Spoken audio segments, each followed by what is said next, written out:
Hello everyone, চলে আসলাম আর একটা নতুন ভিডিওর সাথে।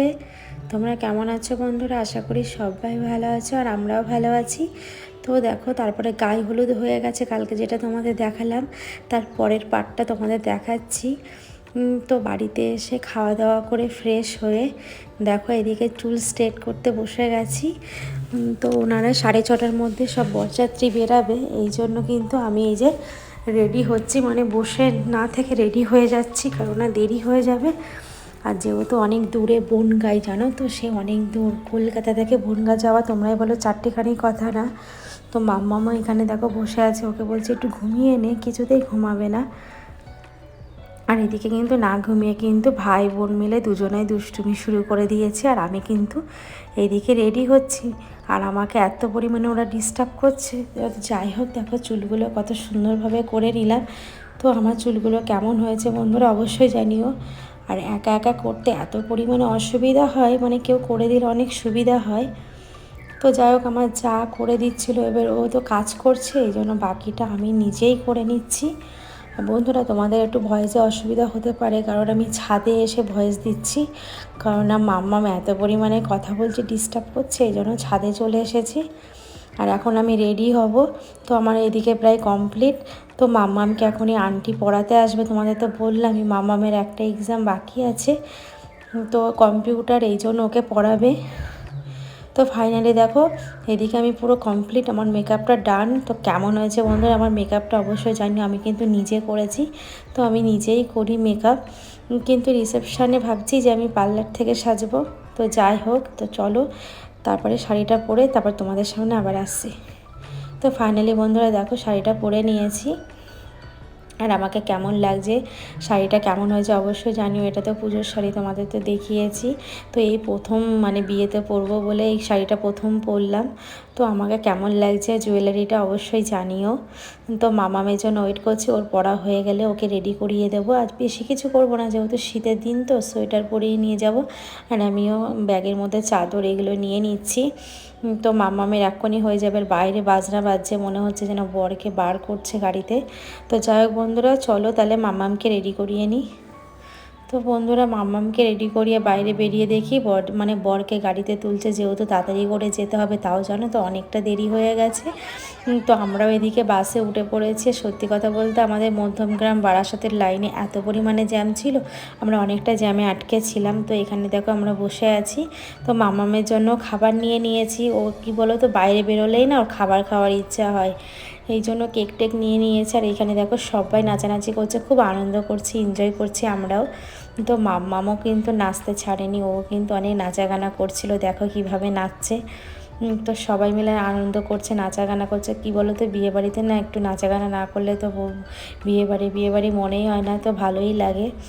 তো আমরাও খুব এনজয় করছি। আর বাইরে কিন্তু প্রচণ্ড ঠান্ডা বন্ধুরা, আর আমরা নেমে গেছি দেখো, মানে তোমরা তো জানো গ্রামের সাইডে কি পরিমাণে ঠান্ডা, যেহেতু মানে অনেকটা আমাদের কষ্ট হয়ে গেছে, অনেকক্ষণ আমরা জ্যামে আটকেছিলাম, জার্নিং হয়ে গেছিলো, আর প্রচণ্ড কষ্ট হচ্ছিল। তারপরে দেখো আমরা চলে এসেছি, আর মাঠের ভিতর দিয়ে যেতে হয়েছে, যেহেতু গ্রাম সাইড তোমরা বুঝতেই পারছো। আর এখানে দেখো সবাই তত্ত্ব নিয়ে দাঁড়িয়ে আছে, এখনই বরকে বরণ করবে, তারপরে ঢুকবে। আর সত্যি কথা বলতে বন্ধুরা অনেকটা দেরি হয়ে গেছে, প্রচণ্ড জ্যামে আটকেছিলাম। আর মাম্মামকে তো পুরো টুপি পরিয়ে দিয়েছে। আর এখানে কিন্তু গ্রামের দিকে প্রচুর ঠান্ডা ছিল, মানে কাঁপছিলাম, মানে একদম মানে কি বলবো, শীতে প্রচণ্ড কাঁপছিলাম। তো যাই হোক, প্রচণ্ড ঠান্ডা। সত্যি কথা বলতে আমরা যেখানে থাকি কলকাতায়, ওখানে গরমটা অনেকটাই কম, মানে ঠান্ডাটা অনেকটাই কম। তো আমরা এখানে দাঁড়িয়ে আছে, দেখো ওই যে বরমশাই দাঁড়িয়ে আছে সামনে, ওনাকে বরণ করবে। তো আমরা কিন্তু অনেকটা রাত বলতে তাও 11টা বেজে গেছে। আর এদিকে দেখো সমস্ত তত্ত্বগুলো এই যে ঘরের মধ্যে রাখা হয়েছে। আর বাচ্চারা যেহেতু ছোট বন্ধুরা, তাই জন্য তাড়াতাড়ি করে খেতে বসতে হবে। আর শীতের দিন তো বেশি রাত করাও ঠিক না। তো বিয়ে কিন্তু 10:30টায় লগ্ন ছিল, হতে হতে কিন্তু অনেকটা টাইম হয়ে যাচ্ছিল। আর এদিকে দেখো নতুন বউ খুবই সুন্দর, একদম সুইট, খুব সুন্দর লাগছে। তোমরাও বলো মোর নতুন বউকে কেমন লাগছে, আমার তো খুবই ভালো লেগেছে। তো এখানে অনেকটা ফটোশ্যুট হলো, তার সঙ্গে আমরাও কিন্তু অনেকটা ফটোশ্যুট করে নিলাম সবাই মিলে। তো তারপরে কিন্তু চা পকোড়া খেয়ে, কফি খেয়ে কিন্তু আমরা চলে এসেছি যে সোজা প্যান্ডেলে খেতে। তো অনেকটা রাত হয়ে গেছে, 11টা বেজে গেছে। তো এখন আমরা খাওয়া দাওয়া করবো। আর এদিকে মাম্মামকে টুপি পরিয়ে দিয়েছি। আর আমিও কিন্তু চাদর নিয়ে নিয়েছি, প্রচণ্ড পরিমাণে গরম মানে ঠান্ডা লাগছিল। তাহলে চলো তো খেয়ে দে বন্ধুরা। এসে দেখি শুভদৃষ্টি প্রায় কাছাকাছি। তারপরে এইদিকে ওদের একটা রিচুয়ালস আছে যে এইভাবে কিন্তু বরকে বরণ করতে হয় বউকে, মানে করে তারপরে মানে ওদের যা নিয়ম আছে সেইগুলোই হচ্ছে, মানে পায়ে প্রণাম করে 7 পাক ঘুরতে হয়। তো ওদের নিয়মে সব কিছু হচ্ছে। আর দেখো দুজনকে কত সুন্দর মানিয়েছে। তো আমরা এখানে বসে বসে বিয়ে দেখছিলাম। তো বাসের দিকেও যেতে হবে, কারণ অনেকটাই রাত হয়ে যাবে। আর কি বলো তো বন্ধুরা, মানে বাসের মধ্যে তাড়াতাড়ি না গেলে সিটও পাওয়া যাবে না। তো আমরা সবাই মিলে এখানে বসে আর এখানে আনন্দ করছি, এনজয় করছি, হাসাহাসি করছি। আর এত পরিমাণে ঠান্ডা, খেয়ে ওঠে না আরও বেশি যেন ঠান্ডা লেগে যাচ্ছে। আর তাড়াতাড়ি না গেলেও হবে না, কারণ তাড়াতাড়ি পৌঁছে আবার কিন্তু মাম্মামকে সকালবেলা এক্সাম আছে। আমি কিন্তু ওই টেনশানটাই করছি যে যদি দেরি করে বেরোয়, যদি টাইমের মধ্যে যদি না পৌঁছায়, তাহলে কি মাম্মাম এক্সাম দিতে পারবে না, মানে এই একটা টেনশান হচ্ছিল।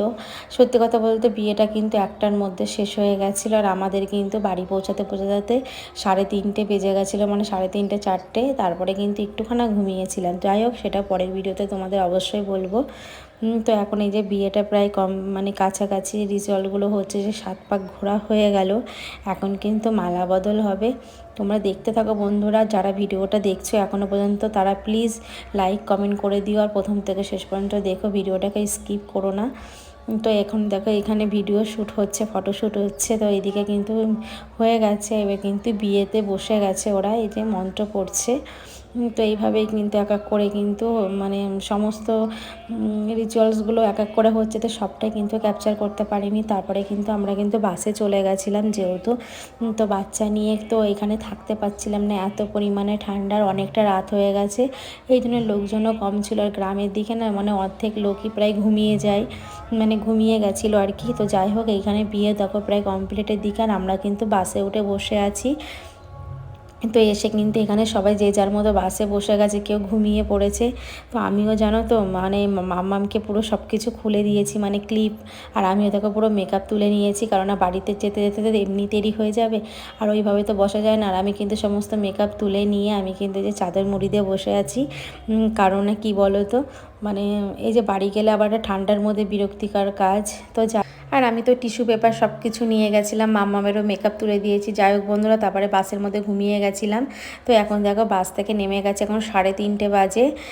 তো আমাদের রোডে বাসটা দাঁড় করিয়ে দিয়েছে, আর আমরা বাকিরা সবাই হেঁটে কিন্তু বাড়ির দিকে যাচ্ছি। আর দেখো ভোর 3:30 বাজে, সব এখন রাস্তা পুরো নির্ঝুম, কোনো লোক নেই, সেটাই তো স্বাভাবিক।